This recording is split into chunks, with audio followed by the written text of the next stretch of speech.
నమస్కారం వార్తల్లోకి స్వాగతం. ముందుగా ముఖ్యాంశాలు. తిరుపతి నగరపాలక సంస్థ కార్యాలయంలో సోమవారం నిర్వహించిన డైల్ యువర్ కమిషనర్ ప్రజా ఫిర్యాదుల పరిష్కార వేదికకు 45 వినతులు వచ్చాయి పేర్కొన్న కమిషనర్ మౌర్య. హిందువుల సాంప్రదాయాల ప్రకారం ప్రతి ఊరిలో గుడి ఉండాలి.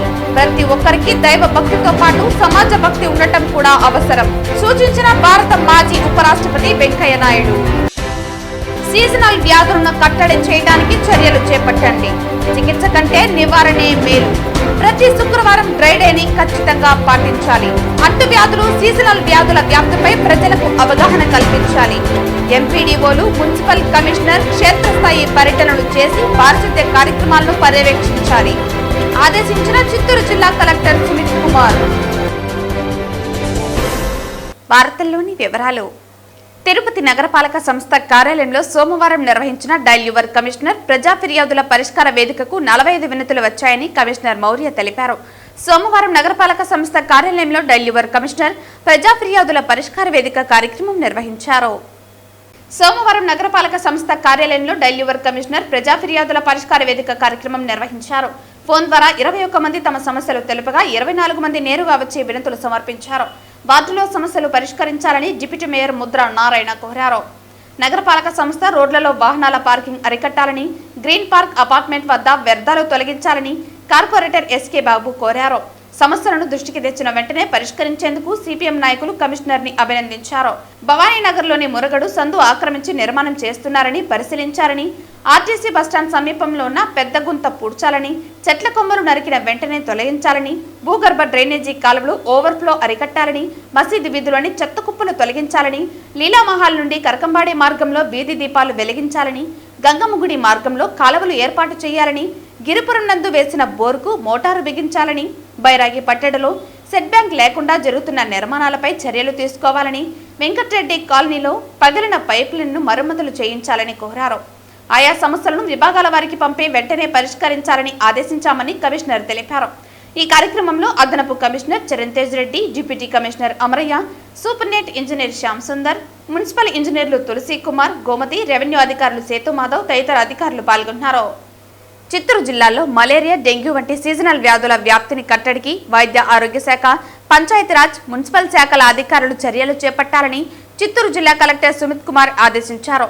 సోమవారం జిల్లాలో కీటక జనిత వ్యాధుల నిర్మూలనపై ఎంపీడీఓలు, మున్సిపల్ కమిషనర్లు, జెడ్పీసీఓ, ఆరోగ్య శాఖ, సంక్షేమ శాఖ, పంచాయతీరాజ్ ఇతర సంబంధిత అధికారులతో జిల్లా కలెక్టర్ వీడియో కాన్ఫరెన్స్ ద్వారా సమన్వయ సమావేశం నిర్వహించారు. ఈ సందర్భంగా జిల్లా కలెక్టర్ మాట్లాడుతూ జిల్లాలో 2025 సంవత్సరంలో ఇప్పటి వరకు అధికారికంగా కొన్ని డెంగ్యూ కేసులు నమోదు కావడం జరిగిందని, ఈ సంఖ్య మరింత పెరిగే అవకాశం ఉందని ఎంపీడీఓలు, మున్సిపల్ కమిషనర్లు వ్యాధి కట్టడికి చర్యలు చేపట్టాలని ఆదేశించారు. ప్రతి శుక్రవారం డ్రై డే అమలు చేయాలని, ఇందులో భాగంగా మురికి నీరు తొలగించడం, తాగునీటి ట్యాంకులను శుభ్రపరచడం, క్రిమి సంహారక మందులు పిచికారీ చేయడంతో పాటు జనావాసాలు అధికంగా ఉన్న ప్రదేశాలు, వ్యాధులు ప్రబలే ప్రదేశాలలో వ్యాధి నిర్మూలనపై అవగాహన కార్యక్రమాలు చేపట్టాలన్నారు. ప్రభుత్వ ఆసుపత్రులతో పాటు ప్రైవేటు ఆసుపత్రుల్లో చేరే వ్యాధిగ్రస్తుల వివరాలను సేకరించి వ్యాధులు ప్రబలుతున్న ప్రాంతాలలో పారిశుద్ధ్య కార్యక్రమం చేపట్టాలన్నారు. గ్రామాలలో ఏఎన్ఎంలు, ఆశాలు, ఎస్హెచ్జీకు పంచాయతీ సెక్రటరీలతో ఒక కమిటీ ఏర్పాటు చేసి పారిశుద్ధ్య కార్యక్రమాలు, అవగాహన చర్యలు చేపట్టాలన్నారు.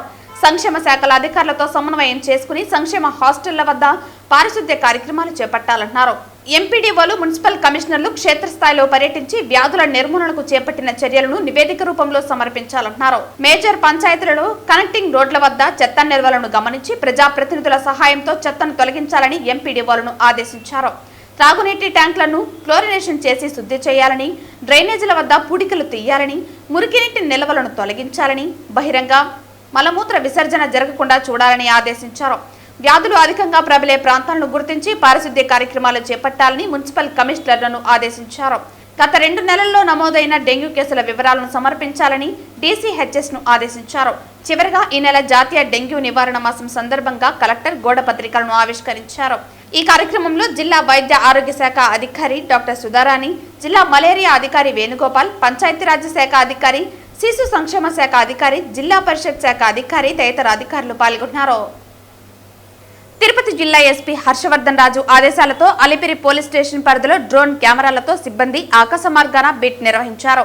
ISKCON temple, Jeevakona, Alipiri link bus stand, grand world తో పాటు మర్రిచెన్నారెడ్డి కాలనీలో డ్రోన్ కెమెరాతో ఆకాశ మార్గాన పహారా కాయడం జరిగింది. ప్రధానంగా పాడుబడ్డ బంగ్లాలు, పాడుబడ్డ నివాసాలు, జనవాసాలు తిరగలేని ప్రదేశాలలో డ్రోన్ కెమెరాతో బీట్ నిర్వహిస్తున్న సమయంలో మర్రిచెన్నారెడ్డి కాలనీలోని శ్మశాన వాటికలో 7 యువకులు కూర్చుని మద్యం సేవిస్తున్నట్లు డ్రోన్ కెమెరా గుర్తించడం జరిగింది. దీంతో వెంటనే స్పందించిన డ్రోన్ సిబ్బంది, స్పెషల్ పార్టీ పోలీసులు శ్మశాన వాటికలోకి వెళ్లడం జరిగింది. ఆకాశ మార్గంలో డ్రోన్ కెమెరాను చూసిన వెంటనే మద్యం సేవిస్తున్న 7 యువకులు బిల్డింగ్ పై భాగంలో దాక్కునేందుకు ప్రయత్నించారు. దీంతో డ్రోన్ కెమెరా వారిని వెంబడించి వాళ్ళ దాక్కున్న ప్రదేశాన్ని కూడా గుర్తించడం జరిగింది. 7 యువకులను డ్రోన్ కెమెరా సిబ్బంది, స్పెషల్ పార్టీ సిబ్బంది అక్కడే కౌన్సిలింగ్ ఇచ్చి అలిపిరి పోలీసు వాళ్ళకి అప్పగించడం జరిగింది. బహిరంగ ప్రదేశాల్లో, రైల్వే ట్రాక్ల సమీపంలో, పాడుబడ్డ బంగ్లాలు, పాడుకొట్ట నివాసాల మధ్యలో మద్యం సేవించవద్దని, అసాంఘిక కార్యక్రమాలకు పాల్పడవద్దని ఎన్నిసార్లు చెప్పినా మార్పు రాకపోవడంతో వాళ్ళ మీద కేసులు నమోదు చేయడం జరిగింది. అంతేకాకుండా యువకులు తల్లిదండ్రులను కూడా పోలీస్ స్టేషన్కు పిలిపించి వారికి కూడా కౌన్సిలింగ్ ఇవ్వడం జరిగింది. తమ బిడ్డలు ఎక్కడ ఉంటున్నారో గమనించుకోవాల్సిన బాధ్యత తల్లిదండ్రులపైన ఉంటుందని తెలియజేశారు. సమయం దాటిన తర్వాత అది ఉదయం కానీ, సాయంత్రం కానీ, అర్ధరాత్రి కానీ మీరు గ్రహించి వెంటనే మీ బిడ్డలకు ఫోన్ ద్వారా వారు ఎక్కడున్నారు అనేది సమాచారం తెలుసుకోవాల్సిన అవసరం తల్లిదండ్రుల మీద ఉందన్నారు. కొంతవరకు తల్లిదండ్రులు నిర్లక్ష్యంగా ఉండటం వలనే తమ బిడ్డలు నిర్లక్ష్యానికి గురవుతున్నారని తెలియజేశారు. మీరు స్పందించి తమ బిడ్డలు ఎప్పుడు ఎక్కడ ఉంటున్నారో అనే దానిపై ఆరా తీసి ఉంటే శ్మశానంలో మద్యం సేవించేందుకు ప్రయత్నించారని తల్లిదండ్రులకు తెలియజేశారు. మరోసారి ఇలాంటి ఘటనకు పాల్పడితే పోలీసు శాఖ చాలా సీరియస్ గా వ్యవహరిస్తుందని హెచ్చరించారు.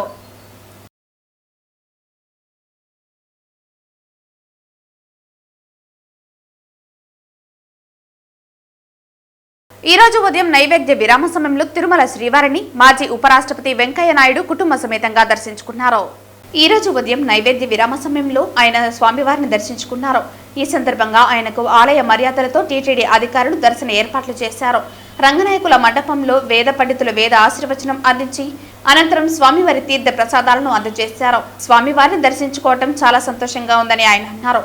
భక్తులు వేసే నిధులు కేవలం ఆలయ అవసరాలకు, సౌకర్యాలకు మాత్రమే ఖర్చు చేయాలని అన్నారు. తిరుమలకు వీఐపీలు తరచూ రావటం వల్ల సామాన్య భక్తులు ఇబ్బందులు పడుతున్నారని అన్నారు. ఏడాదికి ఒక్కసారి మాత్రమే ప్రముఖులు తిరుమలకు వస్తే బాగుంటుందనేది తన సూచన అని తెలిపారు. ఈరోజు తిరుమలకు వచ్చి కుటుంబ సమేతంగా శ్రీమతి ఉషమ్మ, కుమారుడు, కోడలు, కూతురు, మనవడు, మనవరాళ్ళు అందరం కలిసి భగవద్ దర్శనం చేసుకోవడం చాలా సంతోషాన్ని ఇస్తుంది. భగవద్ దర్శనం వలన అందరికీ సదాలోచన, సత్ప్రవర్తన, సద్బుద్ధి, సదాచారం వాటి పట్ల మరింత విశ్వాసం కలిగి సానుకూల దృక్పథంతో ముందుకెళ్ళేటికి అవకాశం ఉంటుంది. అందువలన జీవితంలో ప్రతి ఒక్కరికి ఆధ్యాత్మిక చింతన చాలా అవసరం. మన హిందూ ధర్మం ప్రకారం మనం దైవభక్తి కలిగి ఉండడంతో పాటు సమాజ భక్తి, సేవ, అనురక్తి కూడా కలిగి ఉండాల్సిన అవసరం ఎంతో ఉంది. తిరుపతి తిరుమల దేవస్థానం కలియుగ వెంకటేశ్వర స్వామిని మనం పిలుచుకుంటూ ఉంటాం. ఎంతో ఒక స్ఫూర్తి కేంద్రం లాంటిది. ప్రపంచంలో ఉన్న హిందువులందరికీ ఇది ఒక ముఖ్యమైన స్ఫూర్తి కేంద్రం. వెంకటేశ్వర స్వామి దర్శనానికి వచ్చే భక్తులు సమర్పించే కానుకలు, ఇచ్చే నిధులు, వీటన్నింటినీ కూడా పూర్తిగా ధార్మిక కార్యక్రమాలకు, ఆధ్యాత్మిక కార్యక్రమాలకు, అలాగే భక్తుల యొక్క సౌకర్యాన్ని కలిగించడానికి, వాళ్ళకి వసతి, ఇక్కడ కావాల్సిన ఇతర ఏర్పాట్లు కలిగించడానికి వాటికే ప్రధానంగా ఖర్చు పెట్టాలనేది నా ముఖ్యమైన ఉద్దేశం. ప్రభుత్వాలు కూడా ఈ విషయంలో రాజకీయ జోక్యం చేసుకోకుండా ఈ ముఖ్య భక్తులు వచ్చి దైవ దర్శనానికి వచ్చి హుండీలో కానుకలు సమర్పించడం ఉద్దేశం మన ధర్మాన్ని, మన హిందూ ధార్మిక ఆలోచనలను మరింతగా పెంపొందింపచేయాలని. అందుకని నేనేం చెప్తున్నానంటే, దేవస్థానం నిధులు ముందుగా మన ప్రాచీన సాంప్రదాయం ప్రకారం ప్రతి ఊరిలో ఒక గుడి ఉండాలి. అది దేవస్థానాలు, ప్రముఖ దేవస్థానాలు ముందుకొచ్చి, ముఖ్యంగా తిరుపతి దేవస్థానం లాంటి దేవస్థానాలు ముందుకొచ్చి ఆ కార్యక్రమాన్ని చేపట్టాలి. గుడి లేని ఊరు ఉండకూడదు, అలాగే బడి లేని ఊరు ఉండకూడదు. బడి పెట్టడం ప్రభుత్వం యొక్క కర్తవ్యం. గుడి కట్టించడం భక్తులు అలాగే ఈ దేవస్థానాలు వాటి యొక్క ప్రధాన కర్తవ్యం కావాలా, వాటి మీదనే దృష్టి పెట్టాలి చెప్తే వీటిని ప్రభుత్వ కార్యక్రమాలకు వినియోగించుకోవడం కానీ లేదా ఇతరత్ర వైపు మళ్లించడం కానీ అలాంటి ఆలోచన అలాంటి ప్రయత్నం ఏమాత్రం కూడా చేయకూడదని చెప్పని నేను సూచిస్తున్నాను. అలాగే నేను ప్రతిసారి చెప్పేటట్టుగా ఈ వచ్చేటి యొక్క ప్రముఖులు కూడా ఎవరినైతే మనం ఇంగ్లీష్ భాషలో విఐపీలను పిలుస్తుంటామో వాళ్ళు కూడా సంవత్సరానికి ఒకసారి వచ్చి దర్శనం చేసుకొని వెళితే మిగతా సామాన్య జనానికి రోజువారీగా వచ్చేటికి వేలాది మంది జనం చెప్తూ ఉన్నారు మన వాళ్ళు, సుమారు 80,000 వరకు రోజు భక్తులు వస్తున్నారు వాళ్ళకి దర్శనం కలిగించడం అనేది. ఎంత చక్కని ఏర్పాట్లు చేసినప్పటికీ కూడా సంఖ్య పెరిగే కొంది కొంత ఇబ్బంది ఏర్పడుతుంది. ఎందుకంటే బయట మనం ఎన్నైనా ఏర్పాటు చేయొచ్చు, కానీ లోపలికి వెళ్ళిన తర్వాత మందిరంలోకి ఆ దైవ దర్శనానికి ఉండే స్థలం సమయం అది పరిమితమైంది. దాన్ని దృష్టిలో పెట్టుకునే మిగతా ప్రణాళికలను కూడా అధికారులు సిద్ధం చేస్తుంటారు. దాని దృష్ట్యా విఐపీలు అనేవాళ్ళం ఎవరుతున్నారో మనం వచ్చినప్పుడు పరిమితంగా మన వాళ్ళని తీసుకురావడం, రెండవది ఈ సంవత్సరానికి ఒకసారి వచ్చేంటి పద్ధతి కానీ పెట్టుకుంటే దేవస్థానం నిర్వహణ పైన ఇబ్బంది కలగకుండా ఉంటుంది, అందరికి కూడా మంచి అవకాశం కలుగుతుంది అనేది నా సలహా. ఇది నా సూచన కూడా. ప్రజాప్రతినిధులు అందరూ కూడా దాన్ని పాటించాలి. ప్రజాప్రతినిధులు అన్నవాళ్ళు దేవాలయానికి వచ్చినప్పుడు మరింత బాధ్యతతో మరింత హుందాగా వ్యవహరించాల్సిన అవసరం ఎంతో కూడా ఉందని నేను భావిస్తున్నాను. తిరుచానూరులోని ఆర్యవేశ నిత్య అన్నదాన సేవా సమాజం వారు ఆర్యవేశ యువకిరణాల వారు సంయుక్తంగా సమాజ సేవా దృక్పథంతో సమాజానికి తమ వంతు సహాయంగా సీడ్ బాల్స్ ని తయారు చేయించారు. తిరుచానూరులోని ఆర్యవేశ నిత్య అన్నదాన సేవా సమాజం వారు ఆర్యవేశ యువకిరణాల వారు సంయుక్తంగా సమాజ సేవా దృక్పథంతో సమాజానికి తమ వంతు సహాయంగా సీడ్ బాల్స్ ని తయారు చేయించారు. ఇందులో 5 రకాల విత్తనాలు వేప, అడవి బాదం, కానుగ, కుంకుడుగాయ, గజ్జకాయలు ఇవి పర్యావరణ హితంగా ఉండి మహావృక్షాలుగా మారగలవు. ఈ సీడ్ బాల్స్ ను ఆర్యవైశ్య యువకిరణాల వారు రామాపురం మరియు పరిసర ప్రాంతాల్లోని అడవి ప్రాంతంలో వేశారు.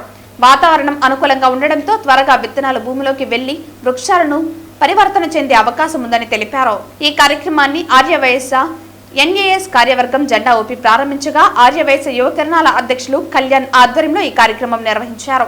ఈ కార్యక్రమంలో సెక్రటరీ సాయిరాం, కోశాధికారి అనుదీప్, మహిళా కిరణాల అధ్యక్షురాలు రమ్యాదేవి, మహేష్ తదితరులు పాల్గొన్నారు.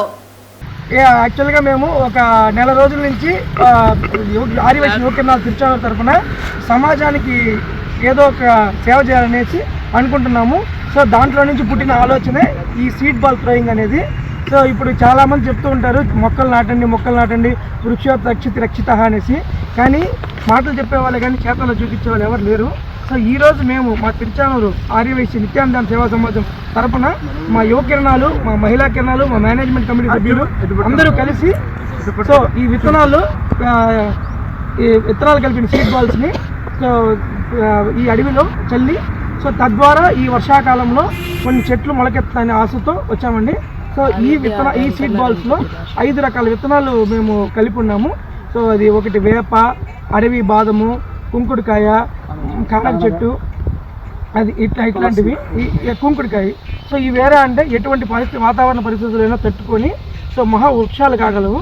తద్వారా మన వాతావరణానికి, పర్యావరణానికి ఎంతో కొంత మేలు మా ద్వారా జరిగింది. సో ఈ కార్యక్రమంలో ముఖ్య భూమిక పోషించింది మా ట్రెజరర్ అనుదీప్, మా ఈసీ మెంబర్ ధనరాజు, మా సెక్రటరీ సాయిరాం గారికి, వీళ్ళకి మీ తరఫున కృతజ్ఞతలు తెలుపుతున్నామండి.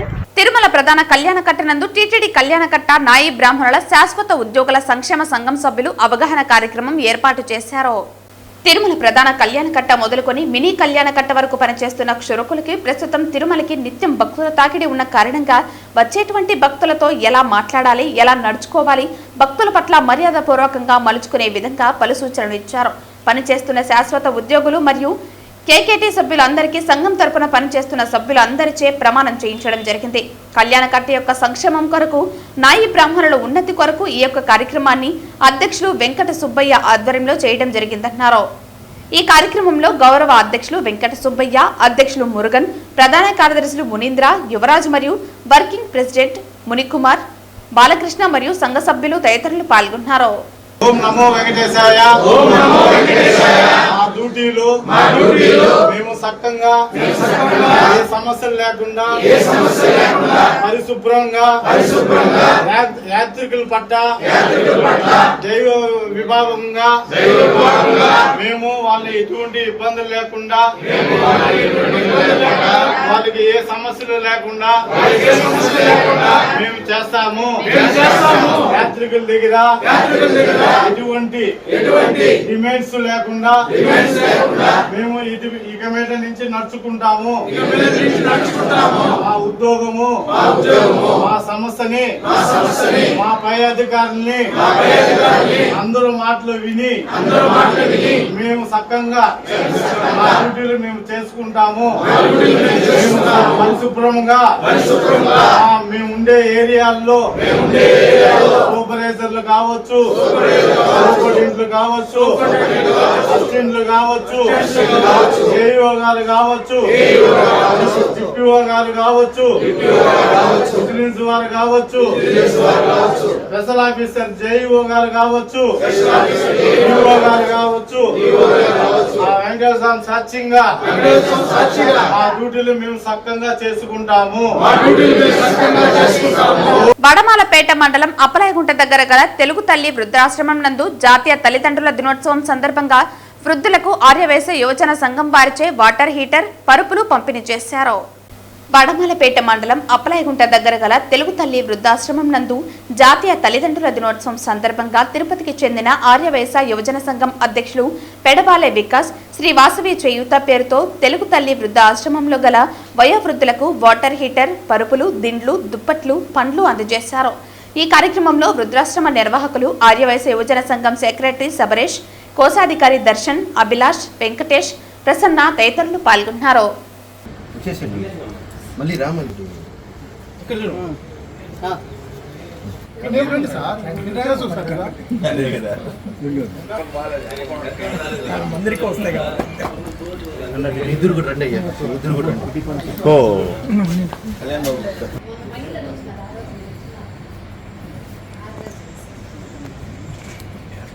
ఈ రోజు ఉదయం నైవేద్య విరామ సమయంలో తిరుమల శ్రీవారిని పర్యాటక, సంస్కృతి మరియు సినిమాటోగ్రఫీ మంత్రి కందుల దుర్గేష్ కుటుంబ సమేతంగా దర్శించుకున్నారు. స్వామివారి దర్శనానికి రావడం జరిగింది. గత సంవత్సరం అంతా కొన్ని వ్యక్తిగత ఇబ్బందుల వల్ల రాలేకపోయాను. ఇప్పుడు కుటుంబ సమేతంగా అందరం కలిసి స్వామివారిని దర్శించుకోవడం జరిగింది. అదేవిధంగా రాబోయే రోజుల్లో తిరుపతి పరిసర ప్రాంతాల్లో పర్యాటక రంగాన్ని అభివృద్ధి చేయడానికి కూడా ఒక ప్రత్యేకమైనటువంటి కార్యాచరణ ఏర్పాటు చేస్తున్నాం. దానికి సంబంధించి తిరుపతిలో 7-8 తారీఖుల్లో ఒక సమావేశాన్ని కూడా ఏర్పాటు చేస్తున్నాం. జిల్లాలో ఉన్నటువంటి వివిధ క్షేత్రాలు కానీ, అదేవిధంగా పర్యాటక ప్రదేశాలు కానీ, వాటన్నిటినీ కలిపి ఒక సర్క్యూట్గా తయారు చేసి వాటిలో పర్యాటక రంగాన్ని అభివృద్ధి చేయాలనేటువంటి ఆలోచనతో రేపు 7-8 తారీఖులు జరిగేటువంటి సమావేశంలో జిల్లాలో ఉన్నటువంటి అధికార యంత్రాంగం, టూరిజం డిపార్ట్మెంట్, అదేవిధంగా ఎండోమెంట్స్కి సంబంధించిన వారు ఎవరైనా ఉంటే వారు అందరం కలిసి ఆ కార్యక్రమంలో పాల్గొని ఒక ప్రత్యేకమైనటువంటి కార్యాచరణ ఏర్పాటు చేయడానికి ఒక ప్రయత్నం జరుగుతోంది. దానికి ముందు రేపు 1వ తారీఖున కేంద్ర ప్రభుత్వ సాస్కీ ప్రోగ్రాం కింద శాంక్షన్ అయినటువంటి గండికోట పర్యాటక ప్రదేశాన్ని ముఖ్యమంత్రి చంద్రబాబు నాయుడు గారి చేతుల మీదుగా శంకుస్థాపన చేయడానికి ఒక ఆలోచన కూడా చేస్తూ ఉన్నాం.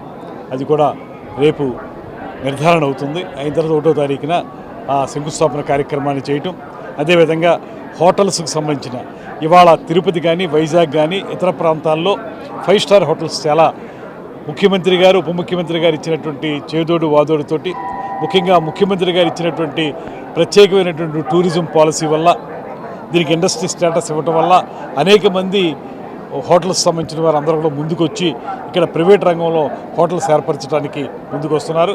దానికి పూర్తి స్థాయిలో సహకారం ఇస్తూ తిరుపతిలో కూడా అనేక హోటల్స్ తీసుకురావడానికి కూడా ప్రయత్నం చేస్తూ ఉన్నాం. మొత్తంగా రాష్ట్రాన్ని పర్యాటక రంగంలో అభివృద్ధి చేయడానికి గతంలో ఎన్నడూ లేని విధంగా ఇవాళ కృషి చేస్తూ ఉన్నాం. గత ప్రభుత్వం పూర్తిగా తిలోదకాలు ఇచ్చింది పర్యాటక రంగానికి, ఇవాళ మళ్ళీ పట్టాలు ఎక్కించాం. నెమ్మదిగా దాన్ని ముందుకు తీసుకెళ్ళడానికి ప్రయత్నిస్తాం. సరే, సముద్ర తీరం మనకి ఎక్కువగా ఉంటుంది, అక్కడ ఎటువంటి డెవలప్మెంట్స్ జరుగుతుంది? 974 కిలోమీటర్ల పొడవున సముద్ర తీరం ఉంది మనకి. ముఖ్యంగా వైజాగ్ దగ్గర ఉన్నటువంటి ఋషికొండ బీచ్ని మనం బ్లూ ఫ్లాగ్ బీచ్గా కూడా మనకి వాళ్ళ అంతర్జాతీయ ఖ్యాతి వచ్చింది. దాన్ని కాపాడుకుంటూ ఒక పక్కన మరో పక్కన మొత్తంగా సముద్ర తీరం పొడవునా కూడా వెల్నెస్ సెంటర్స్ కానీ, అక్కడ బీచ్ రిసార్ట్స్ కానీ, అదేవిధంగా వాటర్ స్పోర్ట్స్ కానీ ఇవన్నీ ఏర్పాటు చేయడానికి, దాంతోపాటు సీప్లేన్ ఈ మధ్యకాలంలోనే మేము ప్రకాశం బ్యారేజ్ నుంచి నంద్యాల వరకు అంటే శ్రీశైలం వరకు సీప్లేన్ ఏర్పాటు చేయడం కూడా జరిగింది. దాన్ని ఒక పైలట్ ప్రోగ్రామ్గా చేసాం. దాన్ని కూడా త్వరలో పూర్తి స్థాయిలో తీసుకురావడానికి, అదేవిధంగా క్రూజ్ టూరిజం కూడా డెవలప్ చేయడానికి, వైజాగ్ నుంచి చెన్నై మీదుగా అటు పాండిచేరి వరకు తీసుకెళ్లేదానికి క్రూజ్ను కూడా ఏర్పాటు చేయడానికి, ఇలా సముద్ర తీరానికి మనకున్నటువంటి ప్రత్యేకత, మనకున్నటువంటి లాంగెస్ట్ కోస్ట్ లైన్ ఉంది కనుక దీని పొడవునా కూడా అనేక కార్యక్రమాలను చేపట్టడం అనేటువంటి దాన్ని ప్రధానంగా తీసుకుని మీరు చెప్పిన విధంగా సముద్ర తీరాన్ని కూడా పర్యాటకానికి ఉపయోగపడే విధంగా చేయడానికి ముఖ్యమంత్రి గారి యొక్క సూచనలతో అన్ని రకాల కార్యక్రమాలు చేపడుతున్నారు. ఈ రోజు ఉదయం నైవేద్య విరామ సమయంలో తిరుమల శ్రీవారిని పలువురు రాజకీయ సినీ ప్రముఖులు దర్శించుకున్నారు.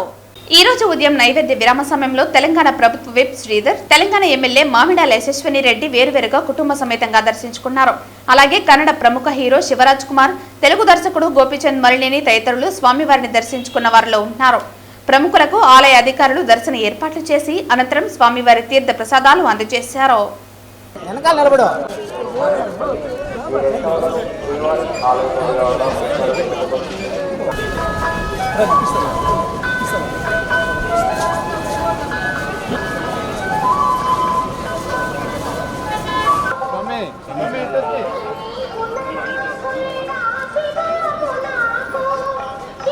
వార్తలు ముగించే ముందు ముఖ్యాంశాలు మరోసారి.